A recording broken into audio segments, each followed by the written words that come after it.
Hey guys, this is Chess Banana for another episode of the lichess bot series. Our next opponent is John Zari 92 with a rating of 1414 rapid. As usual, we're going to play in 15 plus 10 rated to have sufficient time to choose and verify our moves. Let's go. We have the white pieces again. E4. Go back to e4. We played a couple of knight f3, I believe, some d4. I can't remember, to be honest. I feel like we didn't get much e4. So I'm not quite sure what's happening with this bot. It could be one of those bots that don't have an opening book. So yeah, that's it. So it just calculates from the first move. Okay, knight c6. My first instinct is to take the center. He gives it to me, I just take it. Is there a trick? If this, gotta be good for me. This. What can he do? Oh, I think that's good. Simple. Don't overthink it. Take the center. Take the center, develop your pieces, starting with knights, if in doubt, and just castle and connect your rooks. Simple chess. Okay, so already this springs to mind, but let's see. First of all, he can do that. It's a little bit annoying. That's okay. I mean, I can do that, and he has to move the knight again or help me develop. It's fine. Bishop check, I'm never afraid of. On the contrary, this helps me.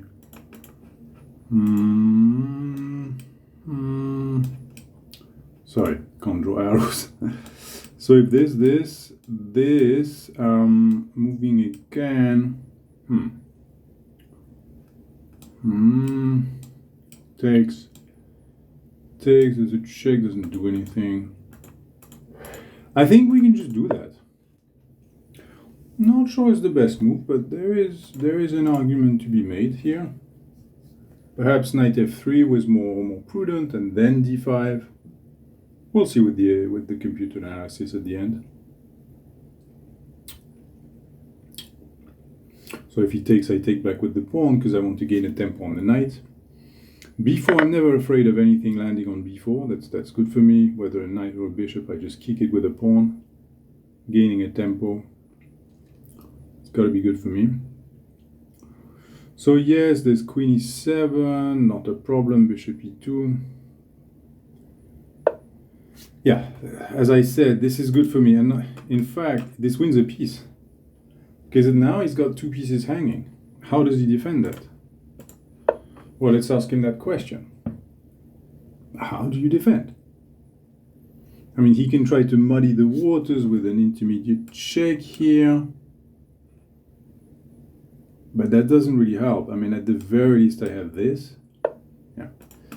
But let's see, which one is the most precise? Yes, there is this. There's probably this. Obviously, I don't want to move the king. But let's see, what about this? Can I win a piece and exchange queens? That's even better, because if I win a piece, I'm going to win a piece no matter what. But can I win a piece and force a queen exchange? So that way I'm a piece up in an endgame, and that's a riskless win. It's the best version of it. So what can he do after queen e2? If he exchanges queens, no problem, still win a piece. If he doesn't and he moves one of the pieces, I take the other one. That's basically the idea. But let's see. Can he do this? I'm not going to take the queen, of course. Actually, I can. And then I take here. He doesn't have anything. Takes it. Yeah, I think that's the best version. Because not only I win a piece, but in an endgame. And in terms of risk, in terms of tactical risk, it's so much cleaner. There's a lot less to calculate once you remove the queens. Plus, I can even gain a tempo. If he takes, then I take with the bishop. And not only I secure my extra piece, but I also increase my development. So now, of course, I don't want to take the queen first. That would be a big mistake. Because then I don't win a piece. So I have to take here first, and if he takes me here, no problem.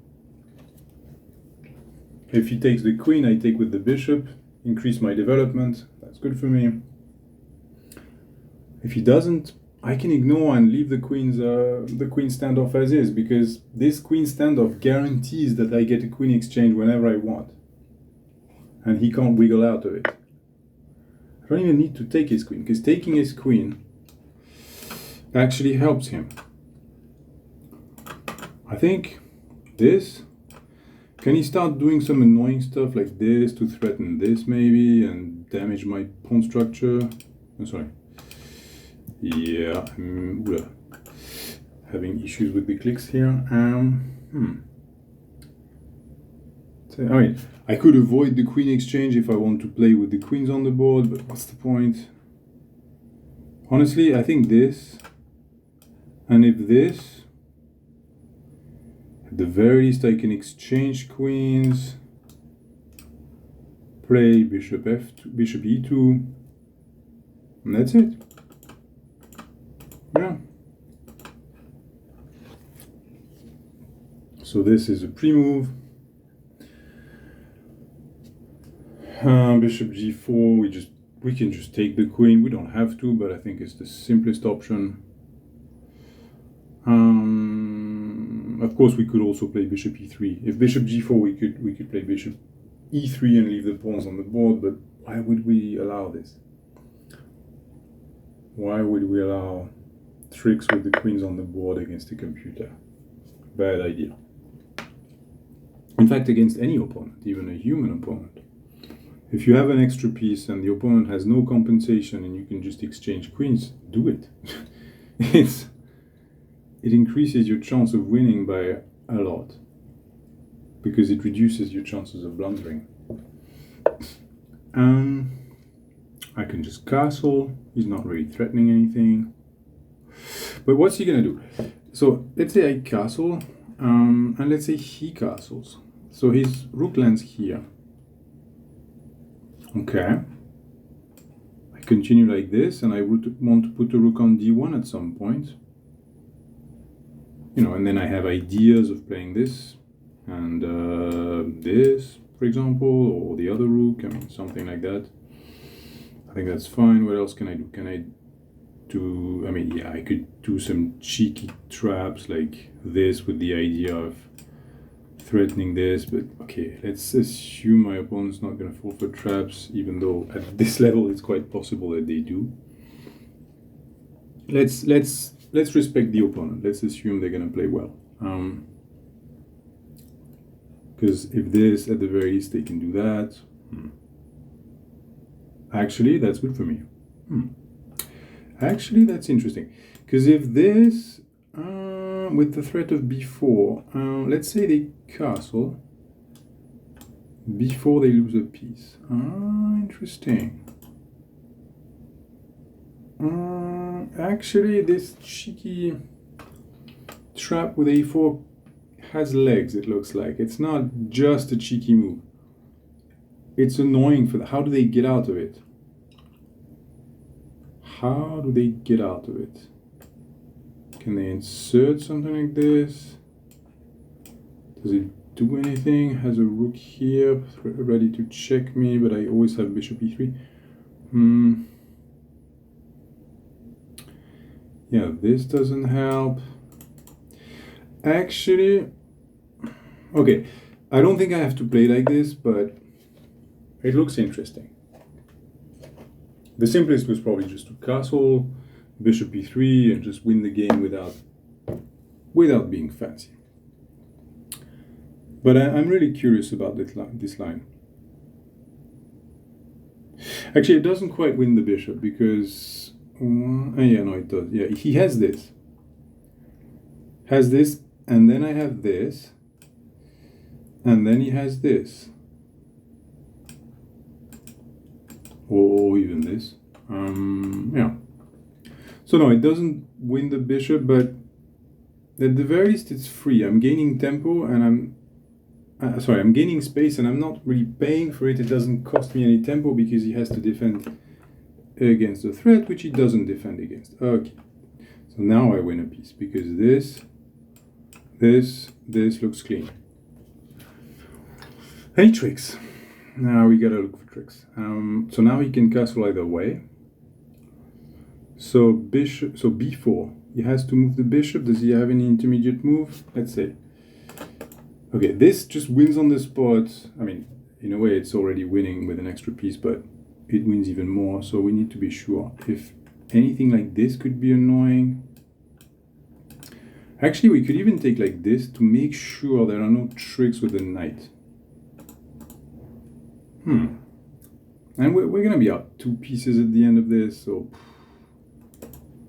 let's not even bother about pawn structures at this point. So of course he can take like this and try to gain at least a pawn for the bishop.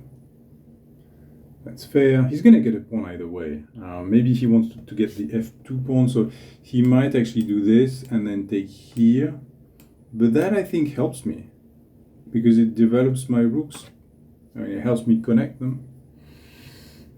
I'm not worried about that. Although there's some 93 tricks at the end. Can be a little annoying. Yeah. Can be a little... Yeah, it does give him a bit of play. But okay, I mean, you can't have everything, right? Win a piece for free and have to deal with a little bit of counterplay. Okay, so we go into this. He's going to take on f2, which was indeed the best way. I think it makes sense. He gets the most counterplay by taking the pawn this way, by taking this pawn specifically, because of this 94 nuisance. So how do we get rid of this nuisance? I think we need a knight on d2, but without blocking the bishop. Bishop b2, knight d2, knight bd2, possibly.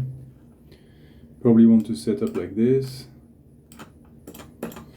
So first of all, this. Well, I mean, obviously.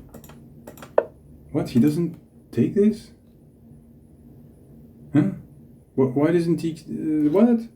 The whole point of this line was to take on f2 to at least, you know, he should have taken and attract my king so it gets checked and so on. But okay, none of that happens. So what's wrong with this? Anything wrong with this? As I've mentioned before, this can be met with that. So that way we control the knight. There are no more tricks. Okay. I don't think he can take with the a pawn. He has to take with the c pawn if he's going to take at all. In fact, if he takes with the c pawn, he has a problem because then a7 falls. With rook a8 threatened to exchange rooks, and yeah. Yeah, I think it's just completely losing for black. But we have to be careful. This is really when computers can trick you. Make sure. I still have a problem with development. Doesn't matter the material, my back rank. I mean, look at this. My rooks are both disconnected, undefended. This is not defended. This is shit. Sorry about that. I mean, terrible. Yeah, but as I said, I can just take on a7 if he does that. I just need to make sure. In a way, I'm developing my rook by doing that, but I need to make sure. Okay, this. Should I be worried? Okay, I'm losing a tempo. Yeah. I can go back here, and if he hits me like this, I go here. Interesting. That's a creative way. But okay, should I really be grabbing pawns when I'm up 2 pieces? Do I have nothing better to do?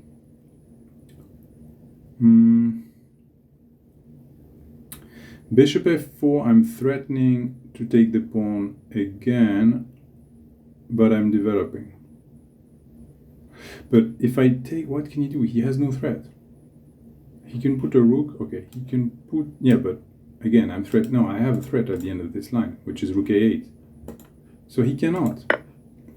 He can put a rook on e8, but I do rook a8 and I force a rook exchange, and that's it. His threats run out. So no, the only move that keeps the initiative for him, I think, is going to be king b7. But that's where I play rook a2, defending the bishop as well on e2. That might be important, because if I need to castle at some point, but I have a margin of safety. I always have ideas like this to block this file, and then maybe moving the knight this way. I think, yeah. I think I have quite some margin of safety. So it does look a bit greedy to play like this, but I think in this specific case it's justified. We're going to consolidate eventually with moves like bishop e3 and castle, or not. I don't know if I'm going to castle, but at least I want to get in some bishop e3 to shut down this e-file, and that can be good. And if he takes the knight, I must take. I think I really want to take with the pawn to shut down any knight tricks. Don't care about pawn structure. We have two pieces. Yeah, so that's exactly where I want to play bishop e3. But I still have to be a little bit careful here. What about this? Is this annoying? It can be. Yeah, I think. Okay, let's start with checks. Remember, checks, captures, and threats, because this buys me a free tempo. And the bishop's defended. So actually, this and then castle on the next move, and voila. Yeah. And voila. So we are solving our development problem with the free tempo that we buy from giving this check. This is extremely important. So checks in themselves, even if they don't gain anything, like it's not a fork or something, they gain time. They force the opponent to react. And that can cut any initiative that they have, any tactical sequence.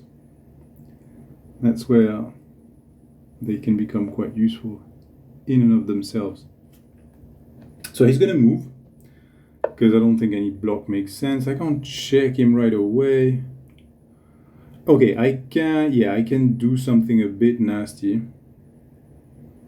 Should I do that? To be honest, I'm not sure. I can do rook a8.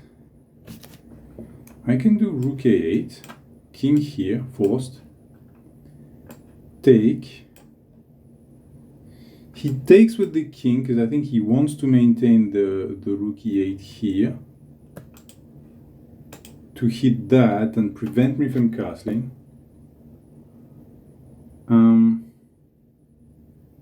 So perhaps I keep that. Okay, perhaps I just castle. So if I castle, any tricks? Bishop takes, no problem. Rook takes, no tricks. Okay, I think I can just castle. Rook a8 was also fine, but I'm still threatening rook a8 here. Threatening to simplify. Essentially, yeah, I just want to simplify at this point. I really want to trade all the pieces, especially the annoying one, especially the rooks, actually. His rooks are really strong. His rooks are just occupying the center files, uncontested like that. I have to get at least one rook traded. That will really reduce the pressure. And eventually I want to seize control of these files, or at least one of them. Okay, this is either a genius move or a blunder, but it looks more like a blunder. Is there any genius trick after rook takes, bishop takes, pawn takes, don't care? No, it's not a genius move. It's just a blunder. So if he takes the knight, I take with the pawn. More exchanges, that's good for me. Yeah. At some point I need to do something with this knight on b1, which is really ugly. Could it somehow go here and then maybe here to hit this? Is that naive? At the very least go here, controlling this square, why not? Okay. So, a little annoying, because he does hit this, which makes it hard for me to defend. Okay. But I have something interesting here. If I do this, then this knight, the squares of the knight are nicely controlled by the bishop. I like that. Yes, what else can I do? I mean, I can just go here. But I can't really do that.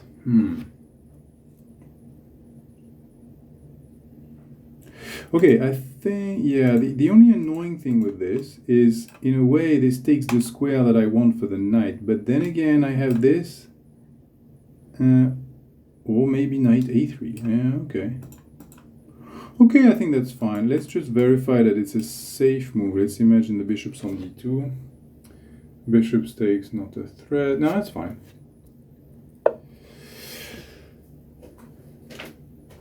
Okay, we want to just keep simplifying. c4, I think my threat is c4. Well, threat. Doesn't win anything, but it gains control of important squares that I can then use to improve my pieces, let's say. So I'm slowly trying to claim back control of territory that I need to free my game set. That's quite important. Gaining space. You don't have to gain space everywhere, but try to identify those key squares that you actually need for your pieces and gain control of them. That I think is important. So we can push c4. What does it do really? He can move the knight. Realistically, the knight will have to go back on one of these squares. Okay. No, sorry, not this one, obviously. Yeah, I think I'm happy with that. And then we can double rooks perhaps, or something. The only thing is this pawn is a little bit weak. If a rook was here, but of course right now it's not possible. But okay, I mean, I don't think we're taking a lot of risk here. So probably knight f. So what did we say? Knight f6, knight c7. Those are the squares that makes sense.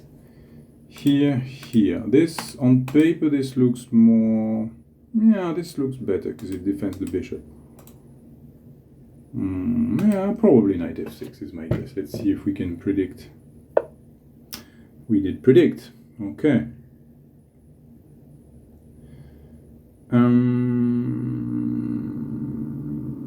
So, should I first do this or first do this?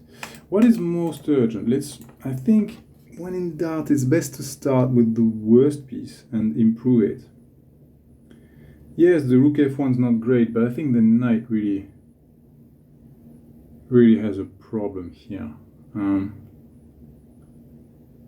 Although with the rook, I mean with the knight, yes, what am I threatening? Nothing, I'm just gaining control, okay, but I do that with the rook anyway. I have a threat here. I'm threatening to enter the 7th rank, although I have to be a bit careful with ideas like this. Yeah.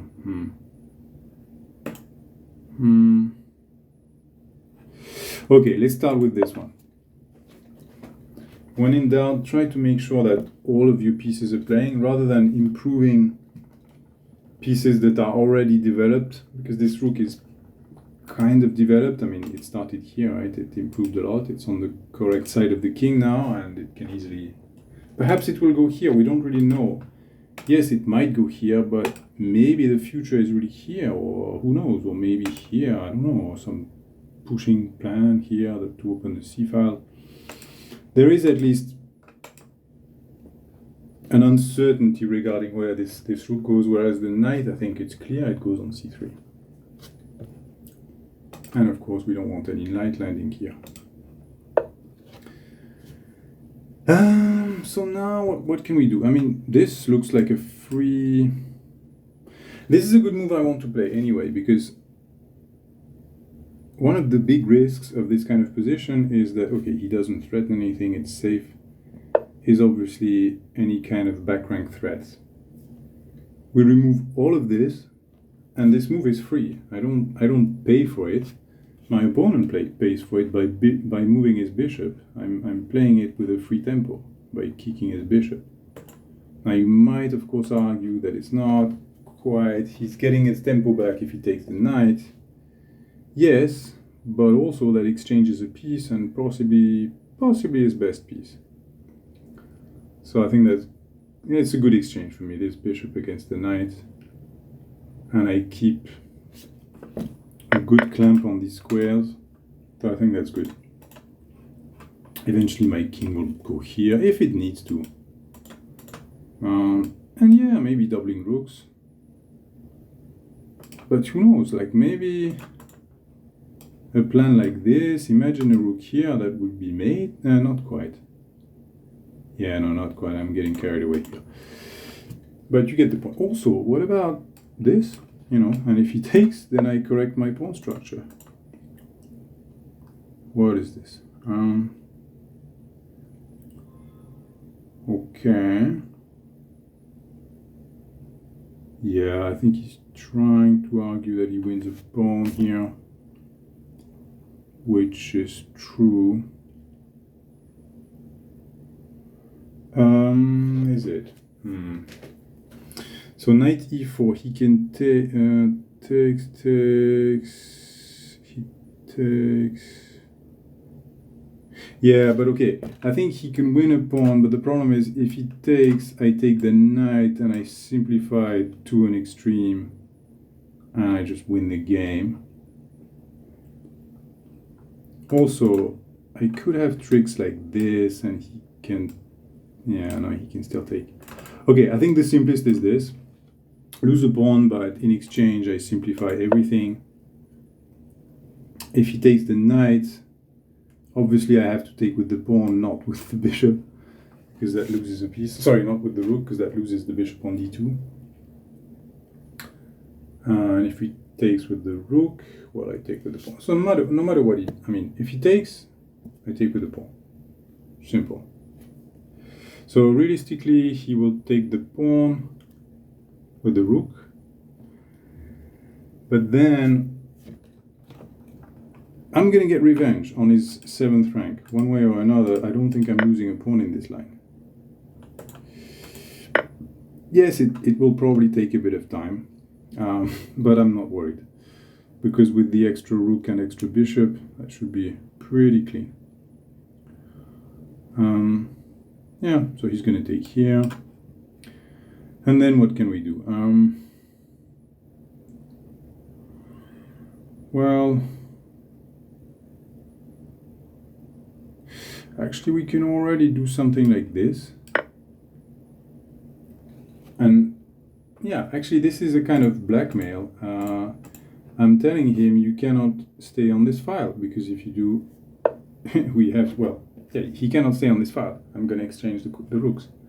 So he has to come here, but if he does, he gives me this file. And then I have this one. Okay, he can go back here, mildly annoying.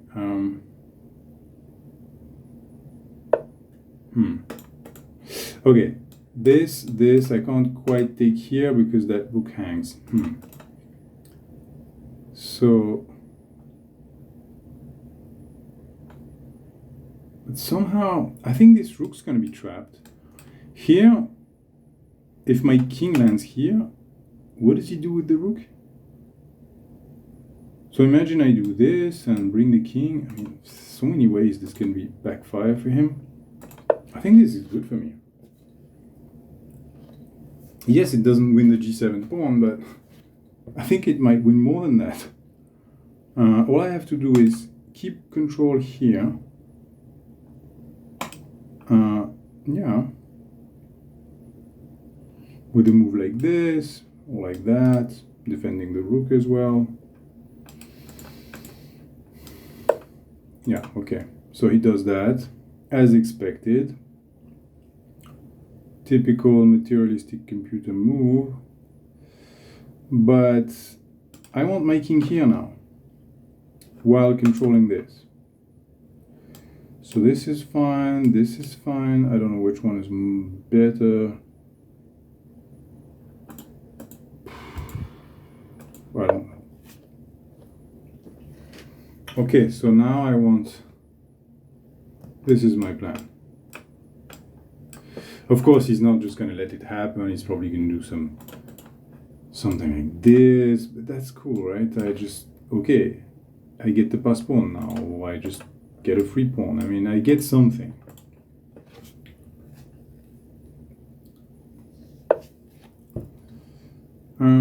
Yeah, okay. That's one way to get out of the trap.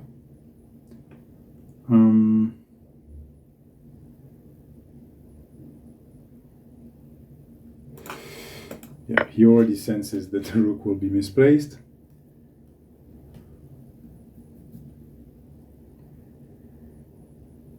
But still, I think my king really belongs here.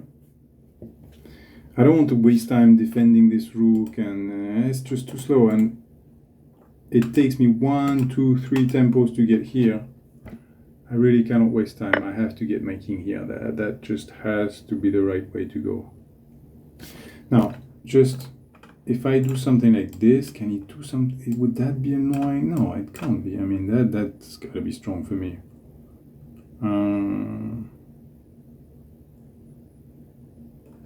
Yeah, I think that's it.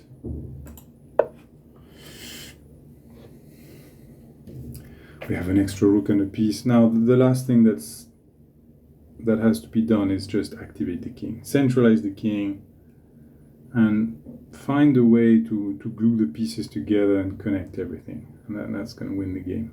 The game will just win itself. Once the king reaches this square, I think the game just wins itself. It's really the way to think about it. Because then I remove this pesky rook and everything collapses.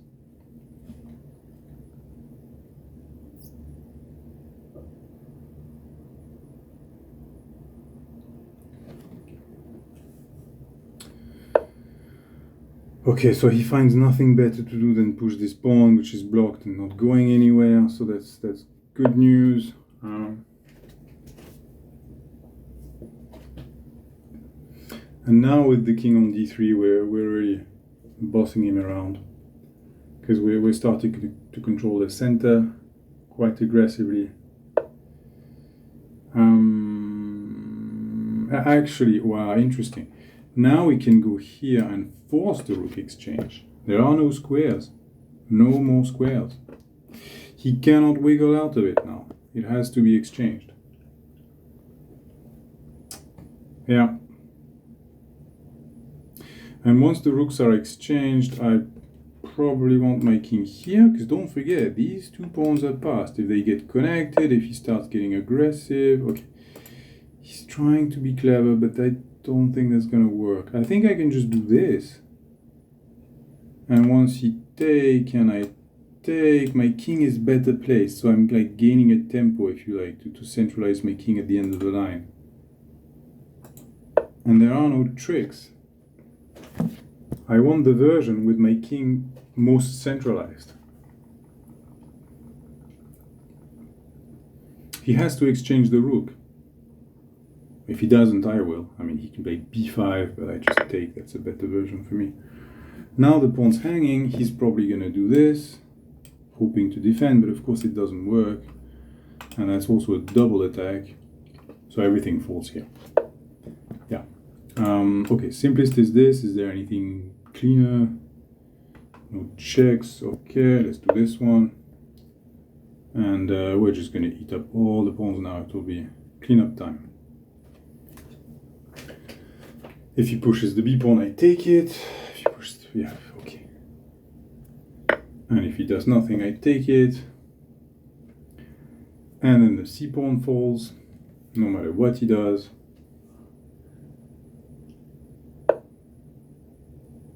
Okay, do I want to take that, or do I want to push? I could even push, but frankly, at this point it doesn't really matter. I don't really want to exchange too many pawns though. I'd rather keep my pawns, because my pawns are worth more. My pawns he can never take. His pawns, they're all gonna fall. They don't really count. I think my pawns are worth more, so I don't want to lose my pawn. Because all of this, why would I have exchanged this against this? If you think about it, this one is falling no matter what. This one's falling. Everything's falling. Yes, of course, he can try to gain a bit of time like this, but eventually all this will fall. This is worthless. There's nothing can create a pass pawn here. I mean, this, okay, we have to be careful with cheap tricks like this and then this. Actually, now that I think about it, okay, but I think we have time with the rook.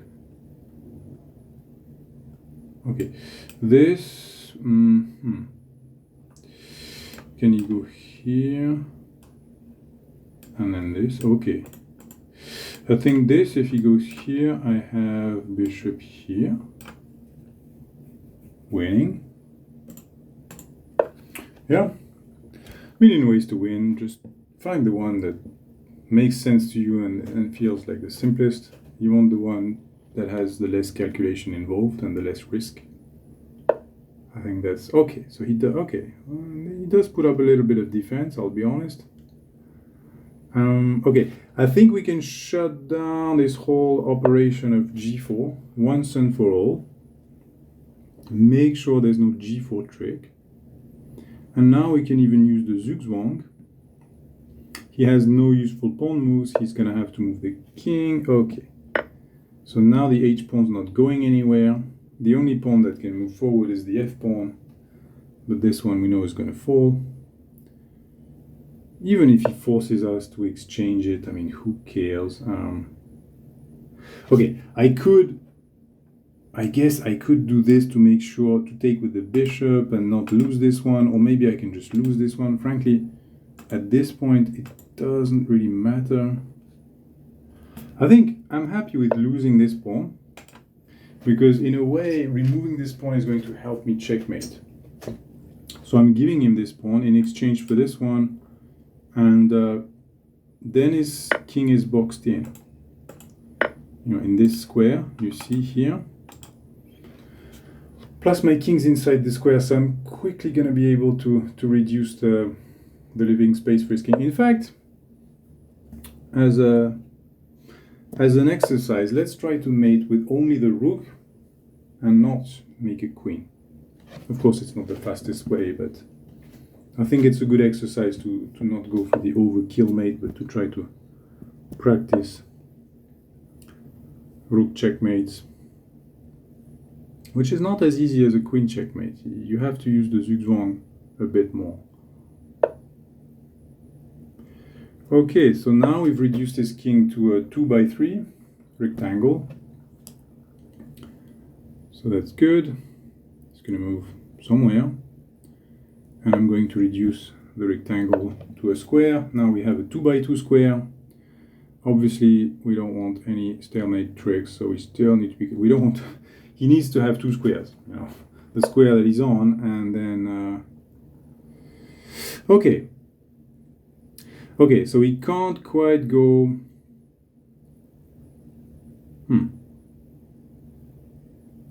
Okay, so let's see. If this, he has to move, give way. If he goes back here, then I have this one. Yeah, I think I can do this.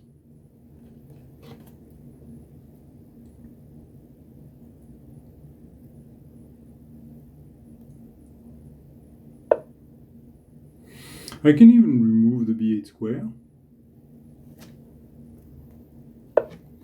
Force him on the a file. So now he's only got two squares to live on.